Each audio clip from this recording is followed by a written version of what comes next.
Greetings, my name is Sarah Seeley. I am a PhD student from Durham University in the United Kingdom, and today I'm going to be talking to you a little bit about some of the research I've been doing looking at dermestid hemorrhoidalis, making boreholes in bone and their bone-damaging behaviors, and documenting these characteristics using 3D models. So last summer I set up some dermestid beetle tanks at the Botanic Gardens at Durham University and ran a series of experiments to try and stress out the dermestid beetles in order to induce bone damage behaviors. And I was successful at getting them to make boreholes. And I want to give a quick shout out to the Natural History Museum in Tring, who supplied me with the dermestid hemorrhoidalis that I used in these experiments. The reason that I was doing these experiments in the first place was to fill some gaps in the literature. Most of the literature focuses on assessing what insects will damage bone and what their traces look like, but there is less literature available on understanding the behaviors and sort of what drives insects to damage bone, and actually kind of looking at the bigger question of why insects don't damage bone more often. A lot of people like to use dermestid beetles because you can use dermestid beetles to clean off skeletal specimens. It's great for museums and for hobbyists and for taxidermists. This is actually a little bit of an unusual behavior for dermestid beetles. I also wanted to use the behavioral observations and traces in flesh and bone to better understand and expand existing fossil diagnostics for archaeology, forensics, and paleontological applications. There's a specific suite of insects that will infest a body as it's decomposing, and forensic experts use this to determine things like time since a person has died, called the postmortem interval. Understanding insect traces in bone in forensics is important, for example, for being able to distinguish between pathologies versus postmortem damage, or in more of an archaeological context, things like the season when a person died or particular funerary practices that we might not have information for. Paleontological contexts, as well as archaeological contexts, we can also use insect damage information to help reconstruct taphonomy or the history of what's happened to remains in a particular environment. Getting into a little bit of what my actual research was doing, I conducted 4 experiments. So in experiment 2, you can see some nice, perfectly circular holes spanning that stretch of flesh across the bottom of that bone, and those holes are the same shape as what we find in the actual bone itself, which you can actually see on that same picture under experiment 2. And then the other pictures just show the larvae and their particular interest in going into the bone. I think this is the most pretentious looking slide I have ever created. I am so sorry. So as I was capturing images for the purpose of expanding the diagnostic knowledge of boreholes in the literature, I came across an advertisement for this little 3D scanner on Kickstarter, and so I decided to give it a go and develop some 3D models of these boreholes in flesh and bone. So let's talk a little bit about why researchers and institutions make 3D models of skeletal material. So there are a number of main reasons. One is for archival preservation of collections. There's also general reference material that you can generate off of this, ties into the dissemination of information, so dissemination of object shapes, for example, for 3D printing or other kinds of educational applications. And then there's a range of analytical applications, so looking at spatial referencing of information where different bone elements might have been located at a particular site, for example, and also looking at shape and texture-based analyses, so something like database object detection, where you are doing a search in a database for other material that has similar characteristics to look for patterns. So there are some limitations if you are hoping to go into databases to look for arthropod traces and just see if you can discover arthropod traces that people haven't identified. Many 3D models are not super high resolution. They're generally useful for anatomical visualization, but generally they're not detailed enough to show taphonomic characteristics that are very, very fine. Arthropod traces, but it could also be things like weathering, abrasion,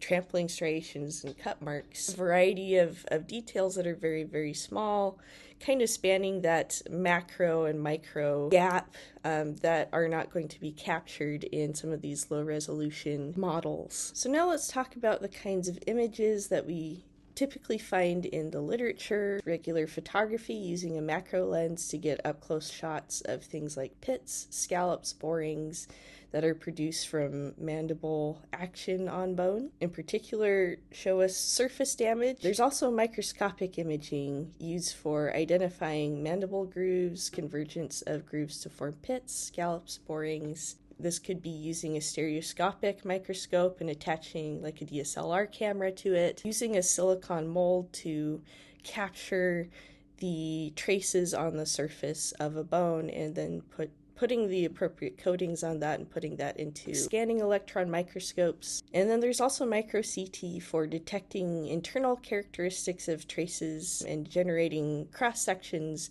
in a non-invasive manner. So what kinds of 3D models currently exist showing arthropod traces of bone? I found a grand total of 4 different articles, and 2 of them actually use images of the 3D models they created. They created micro CT scans so that you could look at cross sections and they could move those around in different ways.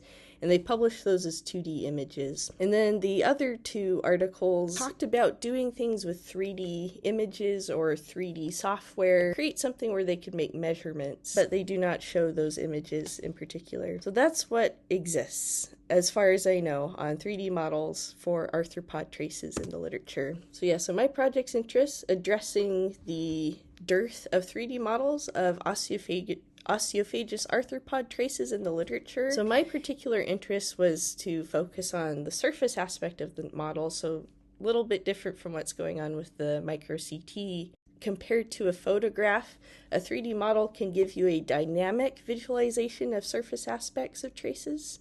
And so you can move a model around to look at a trace from, even on the surface, look at a trace from different angles. And that can be more helpful for visualizing and getting a sense of what the traces are like than just looking at a static photograph. So down on the left-hand corner, you can see this model I was generating with a little RevoPoint mini scanner that I got off of Kickstarter. And this is the RevoScan 5 software that I used. Took these scans in a dark room with 5500 Kelvin lighting, and you can see how the program developed the raw, the meshed, and the textured surfaces. So now we're just hopping over to my website for a bit to show you the 9 models that I created. Find these on Sketchfab, my favorite model, because you can see all the holes in that piece of flesh on the bottom. Turned out really well, and then you can see that big dermestid hole on the end.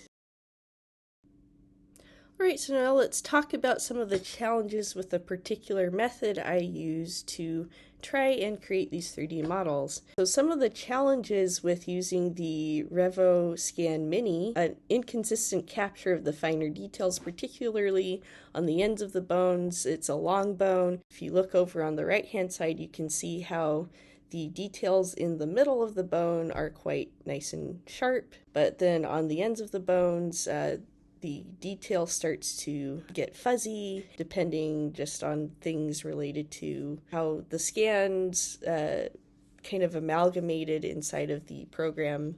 This was a challenge using this little scanner, and it took several attempts to try and get something where I had a happy medium of things were not overexposed, details were sharp enough in places where I wanted them.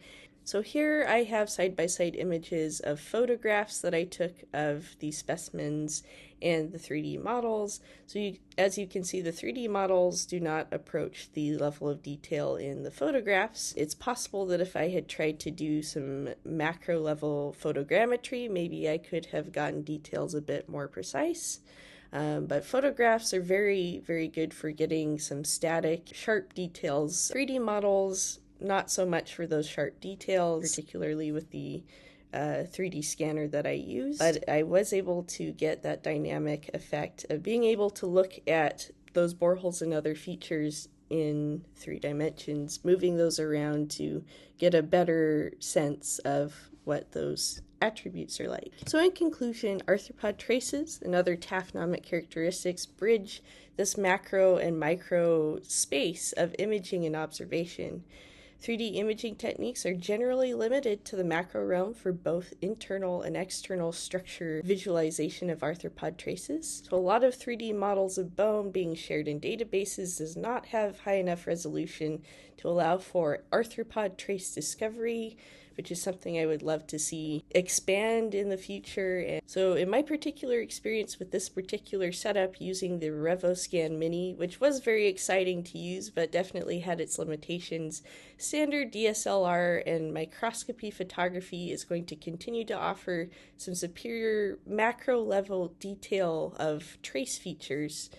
At the same time, capturing these textured 3D models of the boreholes offers the ability to see trace patterns on bone surfaces in a more dynamic manner by being able to manipulate that surface. As scanning technology continues to improve, surficial modeling has the potential to grow as a diagnostic tool for aiding insect trace identification. And again, that archival discovery, that would be so awesome to have in the future. These are my references. Thank you so much for coming to the conference and listening to my presentation. I hope you have a fabulous day.